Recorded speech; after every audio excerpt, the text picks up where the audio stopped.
Bonjour à tous et à toutes et bienvenue à ce webinaire. Donc, nous allons attendre quelques instants afin de donner le temps aux nombreux inscrits de se connecter. Donc, j'attends encore quelques instants.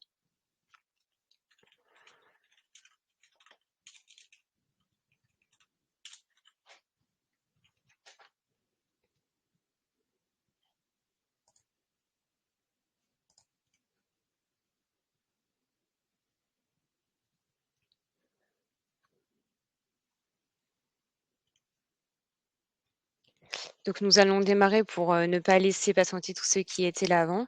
Donc, nous sommes ravis de vous accueillir pour ce webinaire qui porte sur le plan de développement des compétences. Quelle formation en santé et sécurité au travail intégrée? Donc, je suis Clémence Vanier, je serai modératrice pendant ce webinaire et je suis accompagnée de ma collègue Oriane Lefeuve. Nos intervenants pour ce webinaire sont Gwenaëlle Lecor, qui est contrôleur de sécurité et chargé de partenariat formation continue, et de Gilles Constant, qui est ingénieur conseil. Donc maintenant, quelques consignes à respecter pour le bon déroulé du webinaire. Donc posez bien vos questions en bas à droite dans l'onglet questions pour que nos intervenants y répondent en fin de webinaire. Vous pouvez aussi partager votre expérience ou vos commentaires dans l'onglet chat, toujours en bas à droite de votre écran. Mais si vous avez des questions pour nos intervenants, posez-les bien dans l'onglet questions. Et dernière chose, à la fin du webinaire, vous pourrez télécharger la présentation à partir de l'onglet Apps en cliquant sur l'icône Partage de fichiers et vous recevrez également le replay de ce webinaire par mail. Ces consignes étant dites, nous allons rentrer dans le vif du sujet et je laisse la parole à Gilles. Bonjour. Tout d'abord, la CARSAT, qui c'est? C'est la caisse de retraite, de la caisse d'assurance retraite et de santé au travail. Donc, on connaît bien la partie liquidation des retraites et paiement des pensions. Mais il y a aussi trois autres services. Donc, deux services côté plutôt sociaux, l'action sociale pour qui s'adresse aux retraités et le service social donc qui a pour mission la prévention de la désinsertion professionnelle et donc qui s'adresse plutôt du côté des salariés. Le dernier pilier, on va dire, de la CARSAT, peut-être le plus beau, la prévention des risques professionnels. Donc, notre objectif, c'est d'assurer et d'accompagner contre les accidents et maladies professionnelles et de mener les entreprises vers une autonomie dans la prévention. Dans ce cadre-là, on va parler de formation aujourd'hui avec une présentation qui s'articulera autour de des 6 points qui vous sont présentés, avec une partie de questions à la fin qu'on estime à peu près à un quart d'heure. Donc on va essayer d'être rapide, efficace pour répondre à vos interrogations. Pourquoi se former à la prévention des risques professionnels? Là-dessus, hop, en fait, on rencontre de nombreux accidents et maladies professionnelles,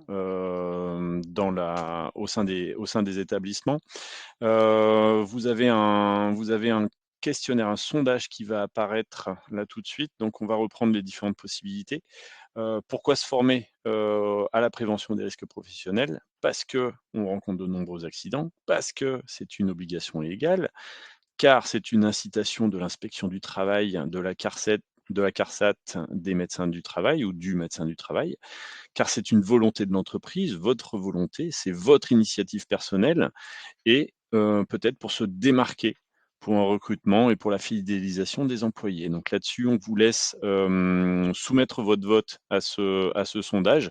Il n'y a pas de bonne ou de mauvaise, réponse. Ce qui nous intéresse, c'est d'avoir un petit peu votre point de vue, pour ce démarrage de webinaire, par rapport aux raisons pour lesquelles vous souhaitez former, à la prévention des risques professionnels.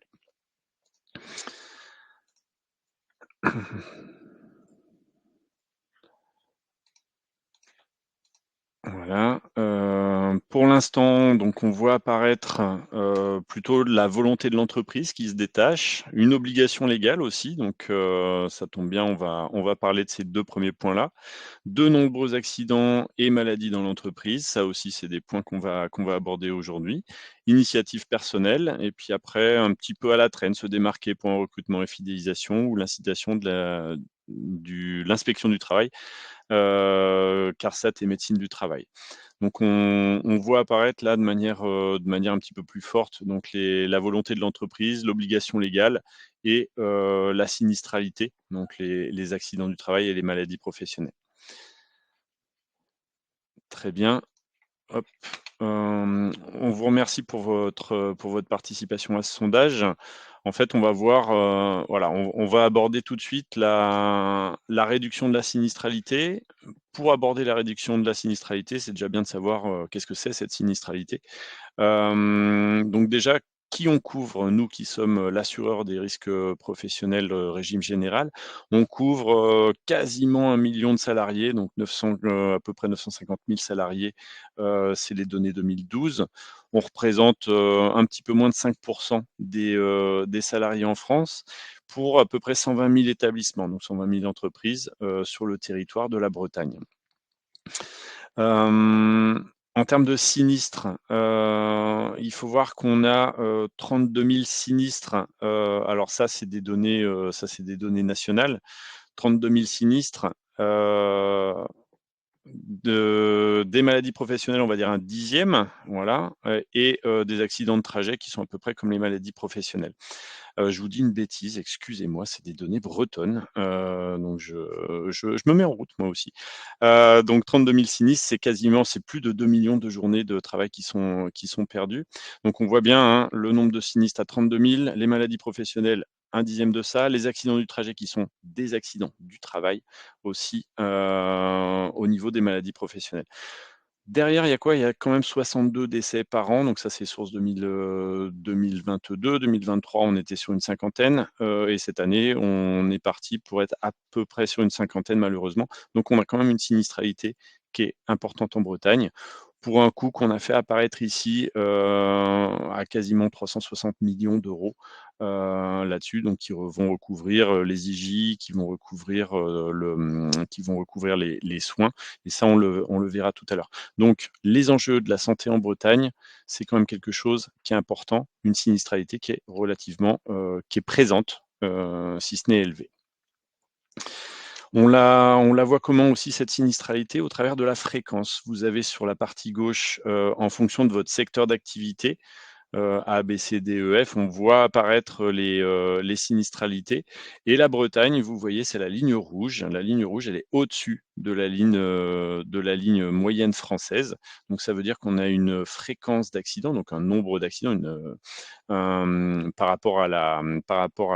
nombre de salariés qui est supérieur à la moyenne, nationale. Côté gravité, c'est-à-dire la gravité des accidents eux-mêmes, on est légèrement inférieur. En fait, on est dans l'ordre de grandeur de ce qui se fait, côté national. Donc ce qu'on va retenir, c'est plutôt une sinistralité avec une fréquence plus élevée, par contre une gravité qui est relativement, classique, au niveau national. Travailler, prévenir les risques, c'est aussi prévenir les risques dès l'arrivée du salarié. Il faut savoir qu'on a une sursinistralité, des nouveaux arrivants dans l'entreprise, donc à peu près un quart. Si on rajoute à ça que les moins de 25 ans ont 50 d'accidents en plus. Donc quand on est jeune et arrivant en entreprise, on va cumuler les possibilités d'avoir un accident du travail ou une maladie professionnelle. Donc ça, l'accueil est très important. C'est un moment qui est vraiment primordial pour la prise en compte, de la sinistralité par la personne qui est accueillie. Donc qu'elle soit nouvelle dans l'entreprise avec de l'ancienneté ou jeune. Pour information, donc 15 des accidents mortels surviennent dans les 3 mois, donc c'est quand même une période, cette période de démarrage qui est extrêmement sinistrogène.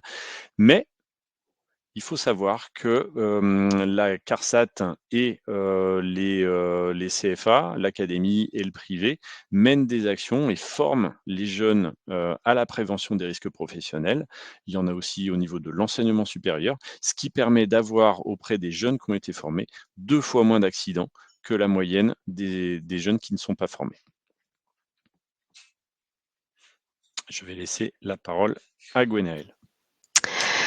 Oui, donc effectivement, 29 d'entre vous ont dit qu'également, voilà, ils souhaitaient former, leurs salariés pour des raisons, législatives et effectivement, hein, former, c'est aussi répondre aux obligations et dans ce cadre-là, justement, on souhaitait vous poser une petite question. D'après vous, quelle part de salariés, a été formée, aux risques de santé et de sécurité au cours, de l'année passée? Est-ce que donc c'est plutôt 43 54 ou 62?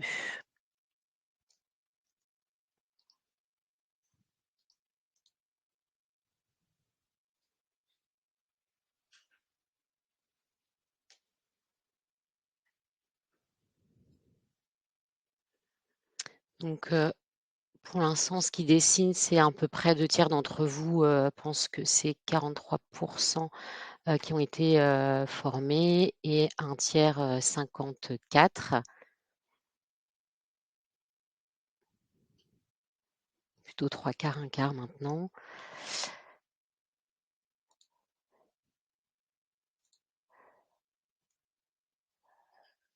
Donc oui, effectivement, il y a 43 des salariés qui sont, qui ont reçu au cours des 12 derniers mois une information sur la santé et la sécurité, ce qui est peu si on le compare, finalement à 52 des salariés qui sont exposés de manière élevée ou très élevée aux facteurs de pénibilité physique, hein. Ça, c'est de la déclaration, des entreprises et des chefs d'entreprise sur l'exposition de leurs salariés. Donc ça veut dire que même ceux qui sont, exposés de manière élevée, n'ont pas tous reçu une information sur la santé et la sécurité, ce qui est très peu puisqu'il y a aussi tous les autres qui doivent, effectivement recevoir un minimum de formation et d'information sur ce sujet. Donc nous allons justement détailler un peu quelles sont les obligations. La première obligation, c'est, donc l'article L 41-21 qui dit qu'effectivement l'employeur prend les mesures nécessaires pour assurer la sécurité et protéger la santé physique et mentale des travailleurs et les mesures comprennent notamment des actions d'information et de formation. Si on regarde un peu plus dans le détail, il y a plusieurs, effectivement, lois, et règlements, qui nous précisent un petit peu quelle doit être cette formation et à qui elle s'adresse. La première chose, c'est cette formation, elle doit se faire en fonction de votre évaluation des risques. Vous savez que depuis, la dernière réglementation de 2022, vous avez une obligation de conserver à minima 40 ans le document unique et que donc vous devez aussi obligatoirement faire un plan d'action et justifier, de ce plan d'action avec des échéances et si vous n'avez pas pu le faire, pourquoi ça n'a pas pu être fait.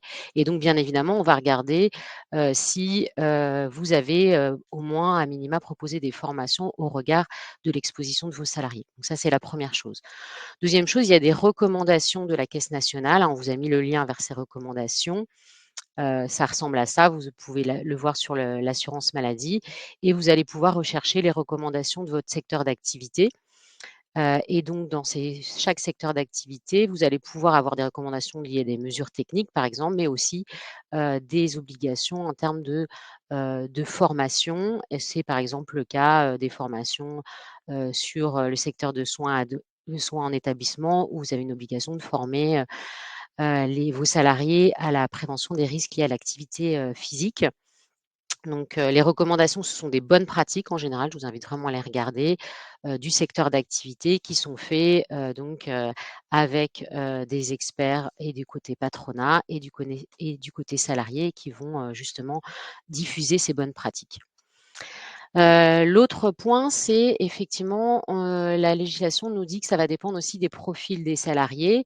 Il y a une information et une formation générale sur la santé et la sécurité, mais peut-être une formation plus renforcée, on va dire, certains profils de salariés. C'est le cas, par exemple, des nouveaux embauchés, on en a parlé tout à l'heure, donc les nouveaux embauchés, les jeunes et les moins jeunes. C'est aussi tous ceux qui changent de poste en général, c'est aussi les stagiaires, les intérimaires et plus, globalement ceux qui sont exposés à des risques, en particulier, par exemple, ceux qui sont exposés à des produits dangereux, à des machines, dangereuses, à de la manutention, à des véhicules et des engins de levage par exemple, ou, à ceux qui sont amenés à monter, démonter les échafaudages. Donc finalement, ça concerne beaucoup de salariés.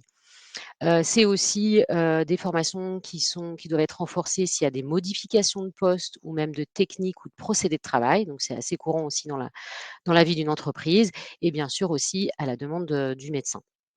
Donc vous voyez que finalement on a pas mal de salariés concernés. Donc ça, c'est les obligations, réglementaires. C'est aussi le cas, j'en ai pas parlé, mais en cas d'accident du travail, aussi, grave, ou mortel, vous avez une obligation de renforcer votre formation sur la prévention. Donc ça, c'est les obligations de formation. Maintenant, on va parler, aussi de former pour pouvoir réduire, les coûts liés à votre sinistralité et votre taux de cotisation accident du travail et maladie professionnelle. Donc déjà, selon vous, donc en fonction justement de quels critères est calculé votre taux d'accident de travail et de maladie professionnelle? Alors il y a plusieurs réponses possibles. Est-ce que c'est en fonction de la taille de l'entreprise, des mesures de prévention que vous avez mises en place au sein de votre établissement? Est-ce que c'est lié au nombre d'accidents et de maladies professionnelles, au nombre de jours d'arrêt pour accident de travail et maladie professionnelle? Ou est-ce que c'est lié aussi à votre secteur d'activité?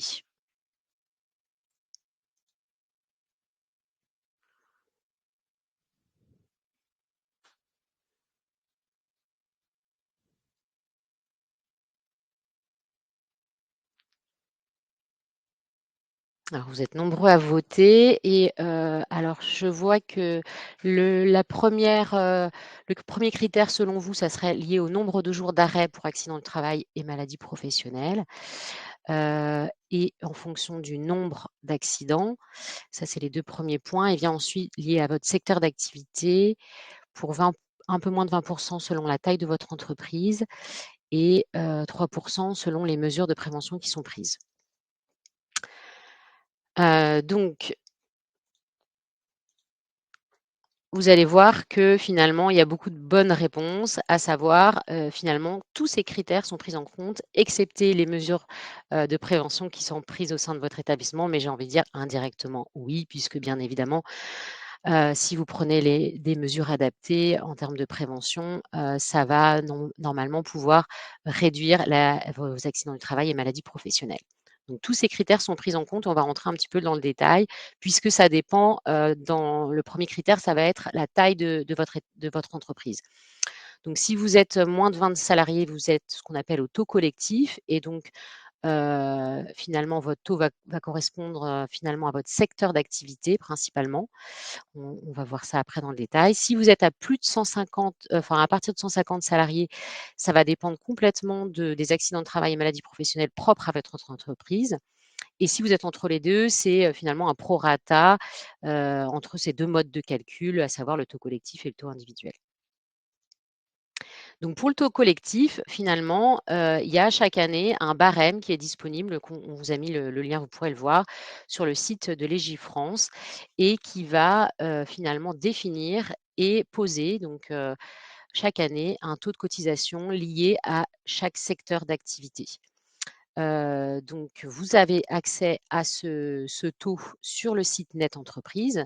Vous savez que Net Entreprise maintenant vous êtes, le compte accident travail et maladie professionnelle, c'est une obligation, hein, d'être, d'être inscrit et c'est une chance aussi puisque vous allez pouvoir voir le détail, justement de vos taux et de l'historique, des déclarations, que vous avez faites en termes d'accident du travail et maladie professionnelle, ce qui est pris en compte. Donc là, c'est un taux qui est finalement on va prendre tous les accidents du travail et maladies professionnelles de votre, secteur d'activité pour les entreprises de moins de 20 salariés et définir un taux au regard du nombre d'accidents qu'il y a eu dans ce secteur d'activité pour ces entreprises-là. Donc vous voyez que le taux moyen, il est à 2,12 et après selon les secteurs d'activité, il va être plus ou moins important donc tout en haut de l'échelle, là, vous voyez effectivement les travaux de couverture qui sont à 8,6 et plus en bas à 0,73. Donc à vous de regarder où est-ce que vous vous situez, par rapport à ça, si vous êtes une entreprise de moins de 20 salariés. Si vous êtes par contre une entreprise à partir de 150 salariés, vous avez un taux qui dépend complètement des accidents du travail et des maladies professionnelles qu'il y a au sein de votre établissement. Donc comment se fait ce calcul? Il se fait en fonction de plusieurs, critères et vous avez un barème des coûts moyens. On vous a mis le lien aussi, en bas, vous l'aurez Et on va faire un calcul en fonction de votre masse salariale et de ce qu'on appelle le coût du sinistre. Et le coût du sinistre, on vous a mis un exemple, ça va dépendre des arrêts de combien de jours, hein. Il y a une grille qui va préciser le coût pour chacun des arrêts en fonction du nombre de jours d'arrêt. Et on va calculer donc le nombre au regard du nombre d'accidents et de maladies professionnelles, combien ça fait. Donc là, pour l'entreprise, et cette entreprise-là, c'est une entreprise du commerce, puisque ça dépend de votre secteur d'activité, alimentaire, de 150 salariés avec une masse salariale de 5 millions d'euros. Et donc le sinistre va se calculer sur les années N-2, N-3 et N-4. Et pour cette entreprise-là, elle a eu donc 8 accidents du travail avec un arrêt de 4 à 15 jours sur ces 3 années, 5 de 16 à 45 jours et 3 maladies professionnelles avec un arrêt de plus de 150 jours, dont 2 avec une incapacité de 10 ce qui correspond assez classiquement à un trouble musculo-squelettique de l'épaule, par exemple, c'est en moyenne 200 jours et donc avec une incapacité de 10. Et ben là, le taux net, il va être de 78 puisqu'après le taux net, se calcule, aussi au regard du taux brut donc et de certains autres critères, vous pourrez aller voir. Mais c'est pour vous donner une idée, donc assez rapidement, on se retrouve avec en tout cas un taux net qui est au-dessus de la moyenne.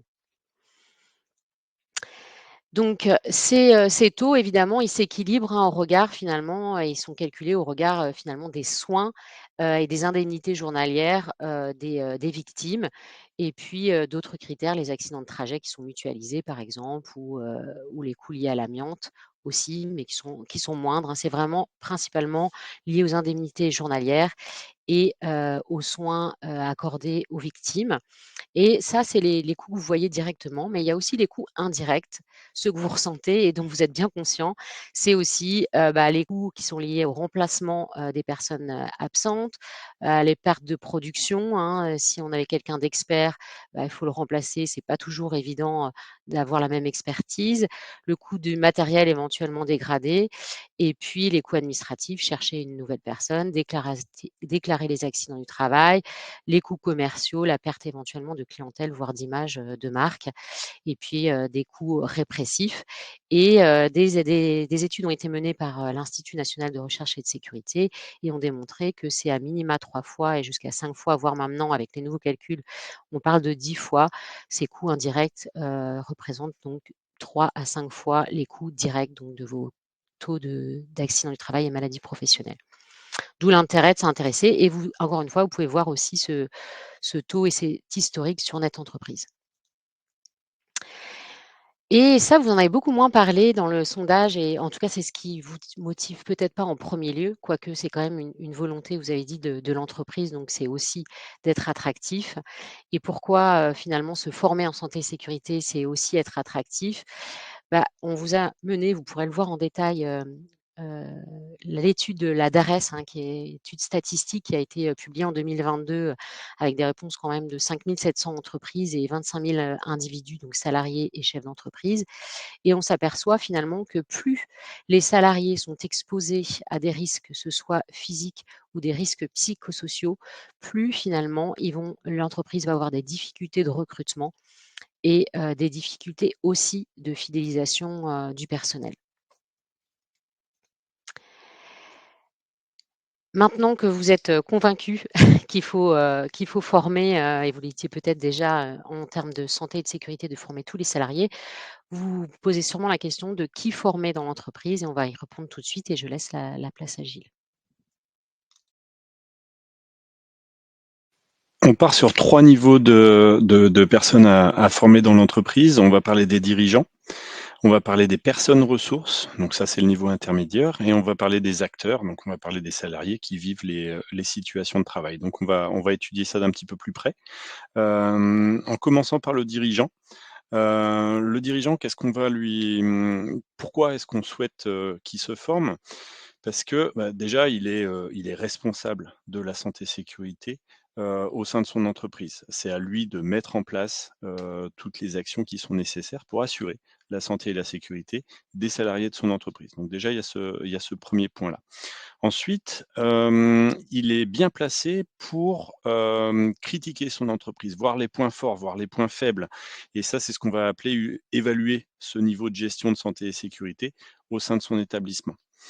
Il a la responsabilité, il a surtout la possibilité de nommer, d'identifier les acteurs, d'identifier les gens qui vont participer à la prévention au sein de l'entreprise.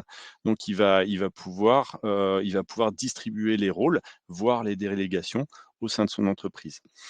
Il connaît aussi son entreprise. Il va pouvoir, placer, son projet, d'entreprise dans un cadre qui convient à l'évolution de son entreprise, qui n'est ni trop haut ni trop bas, qui convient à son évolution, qui va pouvoir gérer en fait. Il va pas partir, sur des gros projets, il va pas partir sur des tout petits projets. Vous êtes les mieux placés, vous dirigeants, pour décider des ressources à mettre sur ce projet de prévention. Et donc, c'est pour ça que c'est important que vous soyez le décideur là-dedans. Et enfin, tout ça, c'est pour mener des actions, tout ça, c'est pour les mettre en place, hein, et qui mieux que le dirigeant va pouvoir s'assurer de la mise en place et faire le reporting, enfin suivre le reporting et assurer le suivi des actions pour que celles-ci puissent mener à des actions de prévention qui sont pertinentes et que vous pouvez suivre dans la durée. Donc c'est pour ça que le dirigeant, c'est un maillon essentiel de la formation et c'est un maillon essentiel dans la prévention. Je laisse Gwenaëlle. Et effectivement, ensuite, il est nécessaire aussi de former ce qu'on appelle, nous, la personne ressource, mais que vous appelez peut-être le préventeur au sein de votre établissement, la personne référente en termes de santé, de sécurité. Et ça va vraiment être cette personne-là, le copilote et l'animateur votre projet de prévention des risques professionnels. Et le lien aussi entre justement le dirigeant qui aura été formé et les salariés qui vont pouvoir remonter les informations de leur situation de travail. Donc cette personne ressource ou cet animateur de projet, qu'est-ce qu'il va faire lors de la formation? Il va pouvoir se former pour pouvoir élaborer et animer ce projet de prévention avec les acteurs qu'aura identifié justement le dirigeant. Il va pouvoir aussi identifier des indicateurs pertinents, hein, quantitatifs que vous avez l'habitude de suivre régulièrement, accidents du travail, maladies professionnelles, mais aussi plus qualitatifs sur la culture de prévention, quels sont un peu le nombre de réunions qui sont abordées sur le sujet, quels sont précisément je sais pas, les services qui sont concernés. Et puis, il va se former aussi sur une méthodologie qui va lui permettre de repérer, d'analyser et d'évaluer les situations à risque. Et c'est pas donné à tout le monde, donc cette formation, elle est nécessaire, et de pouvoir justement avoir un outil commun qui va pouvoir partager ensuite et transmettre aux dirigeants et plus largement après aux équipes. C'est aussi de pouvoir réaliser un plan d'action pour transformer réellement les situations de travail. Qu'est-ce qui est efficace? Qu'est-ce qui ne l'est pas? En fonction, par exemple, des principes généraux de prévention. Il va apprendre à connaître tout ça en termes législatifs et méthodologiques sur ce qui est plus efficace, et puis, bien sûr, accompagner la mise en œuvre avec le comité de pilotage ou avec le petit groupe de travail sur lesquels il va mettre en œuvre ce projet, et le suivi de ces mesures de prévention pour que justement ce soit des mesures pérennes qui restent dans le temps et qui ne soient pas uniquement basées sur une fois avec une personne extérieure. Le niveau, alors le dernier présenté, mais pas forcément le plus faible, hein, attention, c'est les acteurs. Qui mieux que celui qui vit la situation de travail peut être à même de dire que ça va pas et qu'est-ce qu'il faudrait faire? Donc là-dessus, vraiment, c'est très, très important de pouvoir récupérer des informations du terrain, laisser les gens s'exprimer, les encourager d'ailleurs à s'exprimer et à proposer des solutions parce qu'ils vivent les choses directement. Donc c'est pour ça qu'on a des formations côté acteurs qui vont nous permettre d'identifier les risques auxquels ils sont confrontés. Se poser aussi, faire un pas de côté pour pouvoir observer, analyser la situation de travail et se dire: «Tiens, là-dessus, j'ai jamais prêté attention, mais il y a peut-être ce point qui est important et qu'il faudrait qu'on creuse». Derrière, je vous le disais tout à l'heure, hein, proposer les mesures aussi, c'est-à-dire qu'ils sont bien placés pour dire qu'est-ce qui marcherait, qu'est-ce qui marcherait pas. C'est pas forcément loin dans dans un bureau qu'on arrivera à trouver des solutions pratico-pratiques. C'est aussi pas mal sur le terrain et c'est avec les acteurs qu'on va pouvoir faire ça. Et puis c'est un maillon essentiel de la chaîne de communication, donc pour remonter les informations à l'animateur prévention, s'il y en a un, à la direction, si jamais il n'y a pas d'animateur prévention, il n'y a pas ce niveau intermédiaire. Voilà, c'est un acteur clé là-dedans. Et il y a aussi un aspect, c'est que l'accident peut arriver, voilà. Et donc là, la formation des acteurs peut servir à protéger, à alerter ou faire alerter les secours. Donc on a vraiment, une fois que l'accident est arrivé, il faut que les acteurs soient formés pour pouvoir réagir quand il est trop tard et que c'est arrivé, pour pouvoir faire que ça n'empire pas et que la situation ne dégénère pas. Voilà. Donc ça, c'est les 3 niveaux de formation qu'on touche en fait ou qu'on souhaite toucher au travers de nos formations. Donc maintenant, vous savez qui former et l'intérêt effectivement de former à la fois dirigeants, l'animateur et les salariés pour des mesures de prévention pérennes. Maintenant, l'idée, c'est de vous dire, et finalement, pourquoi passer en termes de formation par le réseau assurance maladie risque professionnel? Quelle est la plus-value de ces formations par rapport à d'autres formations en santé et sécurité qui existent aussi par ailleurs? D'abord, pour vous présenter plus largement, les formations en santé et sécurité du réseau, c'est à la fois l'offre que propose la CARSAT Bretagne et les autres CARSAT qui en proposent aussi. Mais donc la CARSAT Bretagne offre une dizaine de formations qui sont prépayées par vos cotisations. Il y a aussi les formations qui sont les formations dispensées par les organismes de formation que nous habilitons. Et puis l'offre complémentaire dont on ne va pas parler spécifiquement aujourd'hui, mais qui peut vous intéresser sur des formations très particulières, aussi les formations qui sont proposées par l'INRS. Donc pourquoi passer par ce réseau? D'abord parce que c'est un réseau qui est reconnu et qui a une expérience forte puisque pour vous donner une idée, en 2022, c'est 1 166 546 stagiaires qui ont été formés en santé et sécurité par notre réseau. Donc c'est plus que le nombre de bacheliers en France en 2022 et légèrement moins que ceux des candidats au permis B, ce qui représente quand même un nombre important. C'est aussi 200 organismes de formation qui sont habilités en Bretagne, donc finalement un choix assez important qui s'offre à vous. Et ces organismes de formation, elles sont habilitées selon un cahier des charges très précis. Donc elles ont suivi ce cahier des charges qui est assez conséquent et qui a été conçu par des experts de la prévention, que ce soit des experts de l'INRS, des CARSAT ou aussi des entreprises du secteur. Et ces organismes de formation sont aussi, contrôlés et puis eux-mêmes, reçoivent aussi des mises à jour et cetera sur les évolutions concernant, ces formations. Et globalement, toutes ces formations, on vous présentera le catalogue tout à l'heure, c'est des formations qu'on appelle des formations à action. C'est-à-dire qu'elles intègrent des méthodes et des outils qui sont approuvés par le réseau, des exercices et aussi même, pour beaucoup d'entre elles, des interventions de la part des formateurs dans vos entreprises pour vous accompagner dans votre projet de prévention. Et donc, si vous voulez choisir une formation parmi celles du réseau, eh bien, quelle formation choisir? Il y en a beaucoup, et moi, j'aimerais savoir justement, dans un premier temps, pour vous, quelle formation en prévention avez-vous le plus besoin? Est-ce que c'est, effectivement pour vous aider à structurer votre démarche de prévention? Est-ce que c'est sur la prévention des risques ciblés sur votre secteur d'activité? Sur plutôt l'évaluation des risques, la formalisation dans le document unique, l'analyse des accidents? Sur un risque en particulier? Au sein de votre entreprise pour un nombre important de salariés à différents niveaux hiérarchiques ou spécifiquement pour le préventeur, le dirigeant, les membres du CSE et C2SCT ou pour tous les salariés en général? Il y a plusieurs, votes possibles et plusieurs réponses possibles.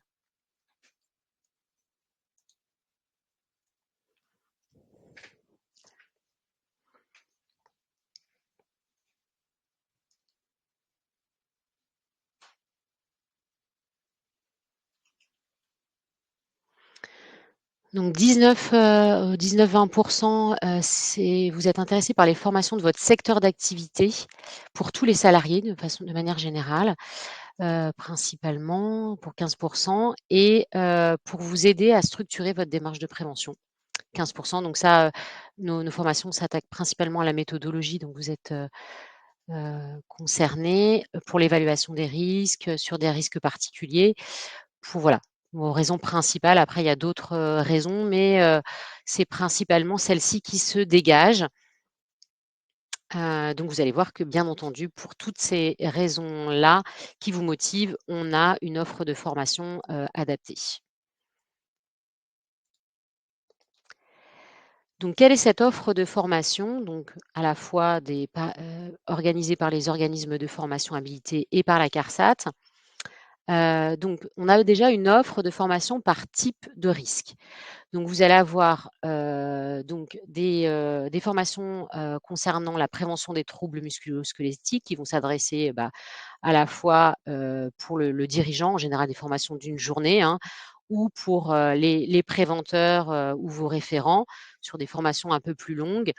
Et vous avez aussi des formations qui s'adressent aux salariés, par exemple la formation PRAP, donc prévention des risques liés à l'activité physique dont on a parlé tout à l'heure, qui sont aussi voilà, soit de 4 jours ou de 2 jours en fonction du profil, et des formations aussi liées à la prévention des risques chimiques pour les mêmes acteurs, sur les risques psychosociaux aussi, et aussi la prévention des risques liés à la création de lieux de travail, si vous avez un projet de construction, de rénovation, par exemple. Et puis on a ce que j'ai mis en premier, celle qui concerne finalement tous les risques, où vous allez avoir une proposition de formation, par exemple, à l'évaluation des risques par les organismes de formation ou par la CARSAT, par l'analyse d'accidents, sur une approche plus ergonomique aussi de l'analyse des situations de travail. Voilà, on va avoir une offre en tout cas assez large et pour tous les acteurs sur ces différents risques. Donc si vous n'êtes pas concerné pour un de ces risques particuliers, nous, on vous conseille toujours de commencer par la démarche de prévention, l'analyse des accidents, l'évaluation des risques, qui permet de bien démarrer, justement, comme vous le souhaitiez, d'avoir une démarche et de structurer votre projet de prévention. On a aussi une offre de formation par secteur d'activité. Donc vous allez avoir toujours pour ces 3 niveaux finalement d'acteurs, hein, dirigeants, animateurs de projet et salariés, des formations qui s'adressent au transport et à la logistique et aussi au BTP, à l'aide et soins à la personne, à l'aide et soins à la domicile, à l'agroalimentaire et des formations qui sont proposées par Phare Propreté et l'INI, qui est l'organisme de formation attaché au secteur de la propreté. Donc vous allez avoir là une offre spécifique et pour ceux qui ne sont pas concernés par ces secteurs d'activité, encore une fois, il y a les formations générales qui s'adressent à tout le monde et on a régulièrement dans ces formations des secteurs d'activité très différents et on s'aperçoit finalement qu'on a aussi des points communs et une méthodologie de toute façon qui est commune. Voilà, et là pour à la fois, par exemple, si je prends le secteur du transport, de l'aide des soins à domicile et en établissement, vous avez des formations où vous allez avoir, comme je vous le disais tout à l'heure, aussi les formateurs qui viennent au sein de votre entreprise vous aider à structurer vos démarches, faire des exercices et prendre en compte finalement les particularités de votre entreprise. Donc voilà pour ces formations-là. Vous allez de toute façon recevoir à l'issue de ce webinaire aussi un mail spécifique qui vous proposera des formations liées à votre secteur d'activité si vous faites partie de ces secteurs d'activité-là ou d'autres formations si vous êtes intéressé par les risques en particulier. Alors, on vous a fait rêver sur l'offre de formation, mais on va continuer parce qu'en plus, on peut vous aider financièrement à faire de la formation donc au travers de subventions et que vous pouvez avoir sur le site internet de la CARSAT Bretagne. Vous avez un espace financer des actions de prévention et vous allez pouvoir trouver sur ce site internet plusieurs possibilités au travers de subventions, au travers de contrats, au travers de fonds spécifiques, plusieurs possibilités pour vous faire aider financièrement à la mise en place de ces formations-là. On précise aussi, c'est intéressant, que les OPCO et les fédérations professionnelles peuvent vous aider et peuvent prendre en charge, ces formations-là. Donc ça, c'est bien voir avec eux ce qui est possible et ce qui n'est pas possible de prendre en charge et de se faire subventionner. Donc retournez-vous bien à chaque fois vers les OPCO et les fédérations professionnelles. Mais nous aussi, on peut vous proposer des solutions. Des solutions au travers, de plusieurs subventions, dont la subvention prévention des risques ergonomiques. Donc c'est une subvention qui est peut-être connue, que vous connaissez peut-être sous le nom de FIPU. Donc c'est une subvention qui est sortie, cette année, en 2024, qui a plusieurs volets et un de ces volets, c'est, la formation des personnes, que ça soit la formation des personnes ressources dont on a parlé tout à l'heure, ou des acteurs. Mais il y a aussi les dirigeants. Donc on arrivera sur les 3 niveaux, en fait, on va pouvoir, se faire aider à hauteur de 70 sur des formations. Des formations qui peuvent être généralistes, donc ça, c'est ce qu'on a appelé TMS, donc c'est des formations qui ne sont pas sectorielles. Donc on va avoir les personnes ressources ou chargées de prévention. C'est 2 formations assez semblables, mais qui sont pas tout à fait dont les détails sont intéressants d'aller regarder et des formateurs de formateurs. Il faut savoir que sur ces formations-là, on peut aussi, hem, apprendre à des gens de votre entreprise à être formateurs sur personnes ressources, sur chargés de prévention et d'autres. Donc on va pouvoir vous aider, en fait, à monter en compétences au sein de votre entreprise. Alors là, on s'adresse peut-être à des entreprises qui sont un petit peu plus grosses, mais des formations de formateurs sont possibles. Donc sur le TMS, on sera sur quelque chose de généraliste. Sur la prévention des risques liés à l'activité physique, donc le PRAP, on a 2 versions de cette, formation-là. La version qu'on appelle IBC, Industrie, BTP, Commerce et activités de bureau.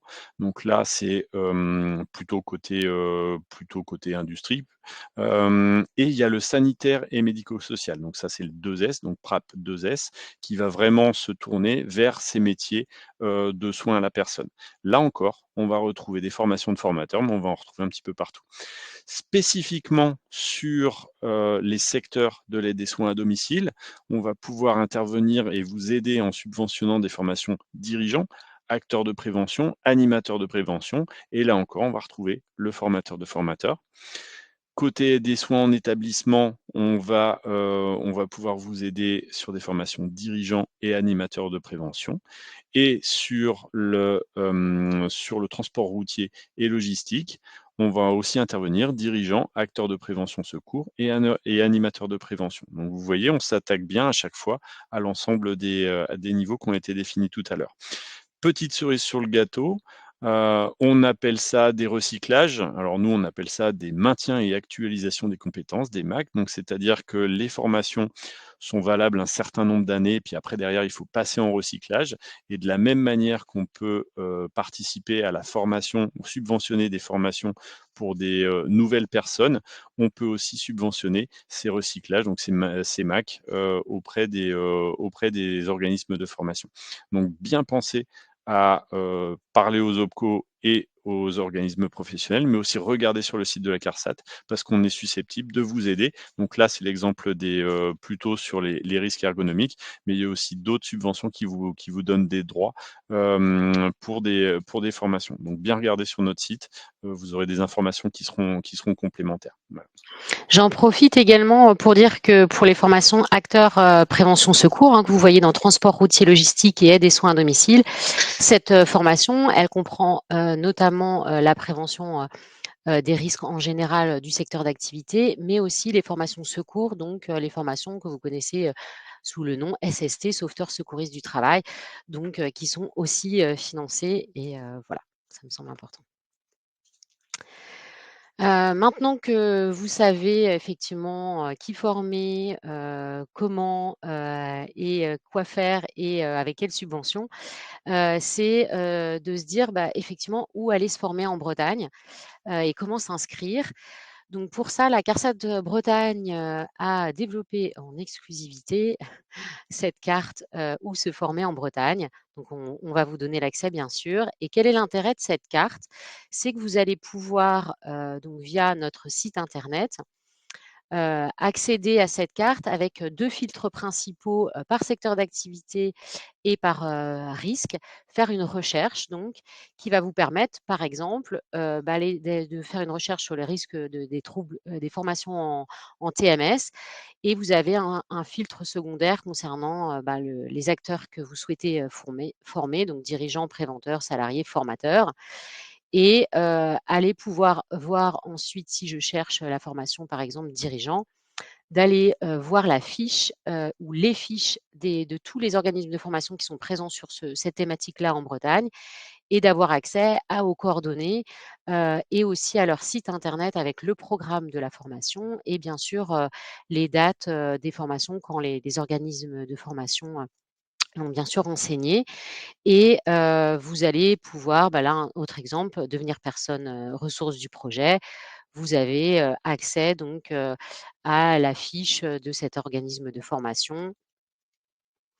Heu, Pareil au niveau des salariés, et là, vous voyez qu'il y a plusieurs, plusieurs formations existantes. Préventicoop, hein, qui est la formation sur l'affûtage et l'affilage pour tous les salariés.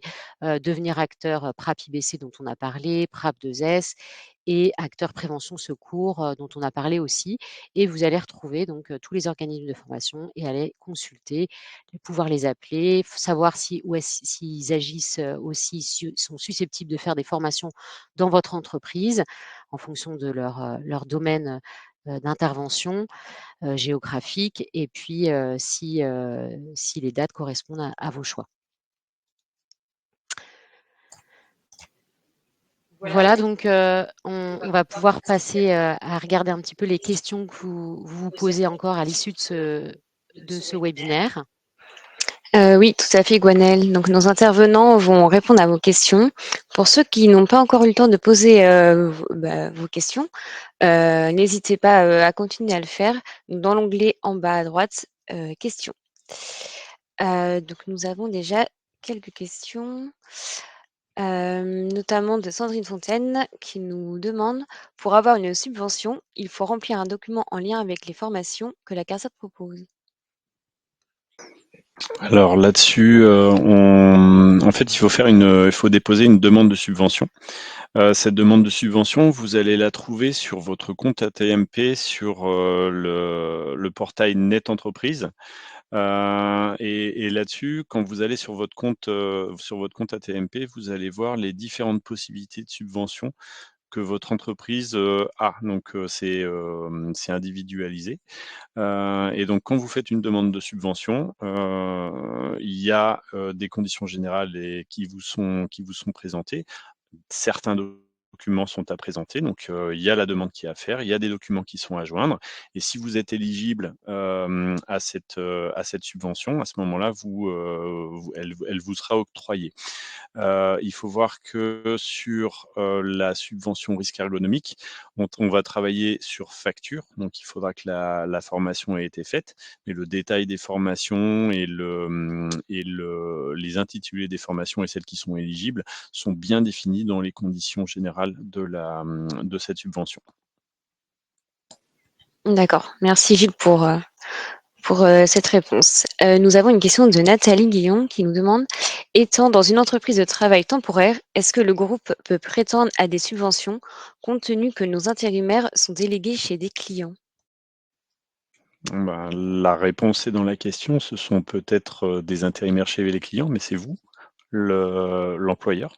Donc, c'est vous qui avez la responsabilité de la santé sécurité, dans les entreprises. Alors là, on est dans un cas qui est quand même partagé avec les entreprises utilisatrices. Mais oui, vous avez tout à fait le droit de prétendre et vous avez la possibilité de prétendre à ces aides, à ces subventions, même si vous êtes même si vous êtes, pardon, dans une activité d'intérim. J'en profite aussi pour dire que la CARSAT Bretagne propose, donc une formation pour les agences, d'emploi, voilà, qui pourrait, vous intéresser peut-être aussi. Nous avons une question d'Evelyne Ploto qui nous demande si la formation doit-elle obligatoirement figurer sur le site de la CARSAT pour être subventionnée? Non, elle ne doit pas obligatoirement figurer sur le site de la CARSAT pour être subventionnée. Nous, on envoie des liens et en fait, c'est sur l'exhaustivité. Les choses peuvent bouger peut-être plus vite que nous certaines fois. Par contre, donc pour les subventions, il y a des liens qui sont faits. Les listes, elles sont disponibles sur amélie.fr. Donc la CARSAT Bretagne, on vous envoie sur le site Amélie, sur les bonnes pages du site Amélie, mais vous pouvez aussi regarder directement, taper subvention, risque ergonomique, formation sur un moteur de recherche type Google et vous devriez arriver sur la page Amélie qui correspond. Donc 2 possibilités à vous, soit vous allez directement sur Amélie puis vous faites votre recherche ou sur Google pour faire votre recherche, soit vous passez par le site CARSAT Bretagne. Normalement, on vous envoie vers les bonnes formations. Et dernière question, est-ce que le taux de cotisation, lorsqu'on a un taux individuel, est calculé chaque année sur les 3 dernières années? Ah oui, effectivement, il est calculé toujours sur les années N-2, N-3 et N-4, hein, donc et ce taux est recalculé chaque année. Je vois qu'il y avait une question aussi derrière, hein, donc c'est effectivement, dans l'exemple que j'avais donné, c'était bien les accidents qui concernaient justement, les 3 dernières années, N-2, N-3, N-4. Ah, il y a une dernière question qui vient de se mettre, de Laurent Charles qui nous demande: «Même si la formation est éligible, est-on sûr d'être subventionné ou bien l'enveloppe est-elle fermée?» Alors l'enveloppe est limitée, mais sur ce nouveau fonds qui a été lancé cette année, l'enveloppe est très, très haute. Donc pour l'instant, il y a pas de risque de se voir refuser une subvention. Les enveloppes sont plus importantes pour les petites entreprises que pour les plus grandes entreprises, mais pour l'instant, on a encore de la marge. Donc vous pouvez lancer ces formations. Sur l'année 2024, je me fais pas beaucoup de soucis, sur la possibilité de vous aider. D'accord, merci, Gilles et Gwenaëlle pour vos réponses. Donc si vous avez encore, d'autres questions, n'hésitez pas à contacter le service formation de la CARSAT, à drp-formation@carsat-bretagne.fr. Ce webinaire touche à sa fin, donc nous vous remercions d'y avoir, participé. Et vous recevrez le replay de ce webinaire par email, dès la fin, de cette présentation. Et nous vous envoyons également un questionnaire de satisfaction qui prend, 3 minutes, à remplir, ce qui permettra, de continuer à nous améliorer dans nos présentations. Merci à tous et je vous souhaite une belle journée. Merci.